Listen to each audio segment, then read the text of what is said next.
Good morning. ഇന്ന് Sunday. വീട്ടിലും അമ്മയ്ക്കും ഏട്ടനും മക്കൾക്കും ഒക്കെ ലീവാണ് എന്ന് വിചാരിച്ചിട്ടാണ് രാത്രി കിടന്നത്. അപ്പോഴാണ് ഏട്ടന് ലീവല്ല, ഇന്ന് പോകണമെന്ന്. അപ്പോൾ പിന്നെ അതുകൊണ്ട് നേരത്തെ തന്നെ നമ്മൾ എണീക്കണം. വീട്ടമ്മമാർക്ക് സൺഡേ മൺഡേ എന്നൊക്കെ ഉണ്ടോ, എല്ലാ ദിവസവും ഒരുപോലെ തന്നെ. അപ്പോൾ രാവിലെ തന്നെ എൻ്റെ അമ്മ എൻ്റെ കൂടെ ഹെൽപ്പിന് എഴുന്നേറ്റതിനെ കൊണ്ട് കാര്യങ്ങളൊക്കെ റെഡിയാണ്. അപ്പോൾ ഇന്നലെ തന്നെ ഞാൻ അരച്ചു വെച്ചിട്ടുണ്ടായിരുന്നു വെള്ളയപ്പത്തിന്.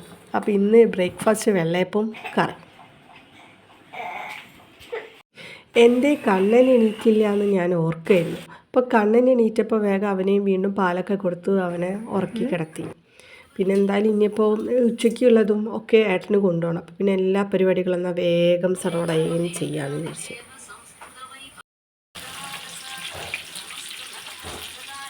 കണ്ണൻ എണീറ്റ് എന്ന് തോന്നുന്നു. കണ്ണൻ എണീറ്റാലും അപ്പു എണീക്കില്ല. പിന്നെ കണ്ണനെ കൊണ്ട് ഞാൻ അപ്പൂസിൻ്റെ അടുത്ത് കൊണ്ട് കിടത്തി. സമയം പോയത് അറിഞ്ഞില്ല. ഇനി ഏട്ടന് ലഞ്ച് പാക്ക് ചെയ്യണം, ഇല്ലെങ്കിൽ ലേറ്റായ പിന്നെ ഏട്ടൻ കയർ പൊട്ടിക്കും. അതിന് മുന്നേ തന്നെ നമുക്ക് ആ പരിപാടിയിലേക്ക് കിടക്കാം. അതിന് മുന്നേ വേറൊരു കാര്യം നിങ്ങളുടെ അടുത്ത് പറയാനുണ്ട്. എന്താണെന്ന് ഞങ്ങളെ യൂട്യൂബ് ചാനൽ ഇപ്പോൾ 100 സബ്സ്ക്രൈബേഴ്സായി. അതിനെല്ലാവരോടും ഹൃദയത്തിൻ്റെ ഭാഷയിൽ ഞങ്ങൾ നന്ദി പറയുകയാണ്. വീണ്ടും സപ്പോർട്ട് ചെയ്യുക, എല്ലാവരും സബ്സ്ക്രൈബ് ചെയ്യാൻ മറക്കരുത്. പിന്നെ ഇന്ന് നമ്മളിപ്പോൾ ലഞ്ചൊക്കെ പാക്ക് ചെയ്ത് കഴിഞ്ഞ് ഇപ്പോൾ പ്രത്യേകിച്ച് ഒന്നും ഉണ്ടാക്കിയിട്ടില്ല. ഇപ്പോൾ അത് ചോറും തക്കാളിക്കറി, ഇപ്പോൾ തൈര്, കുറച്ച് രസം, പിന്നെ രാവിലത്തെ ബ്രേക്ക്ഫാസ്റ്റിനുള്ള ഇതുണ്ട്, വെള്ളയപ്പവും ഇസ്റ്റു കറിയും.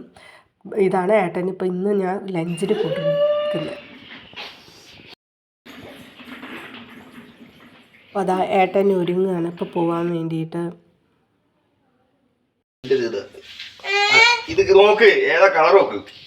എന്നുള്ളതാണ് അപ്പോസ് ഏട്ടൻ പോകാൻ നേരത്തെ എന്തെങ്കിലും പറഞ്ഞിട്ട് കരയിൽ അടിപിടി ഉണ്ടാക്കൽ. അപ്പോൾ ഇന്നിപ്പോൾ ടാറ്റ പറയാൻ അപ്പോസില്ല, കുഞ്ഞാവ മാത്രമേ ഉള്ളൂ. എന്നാൽ ഇനി അടുത്ത വീഡിയോയിൽ കാണും വരെ ബായ്.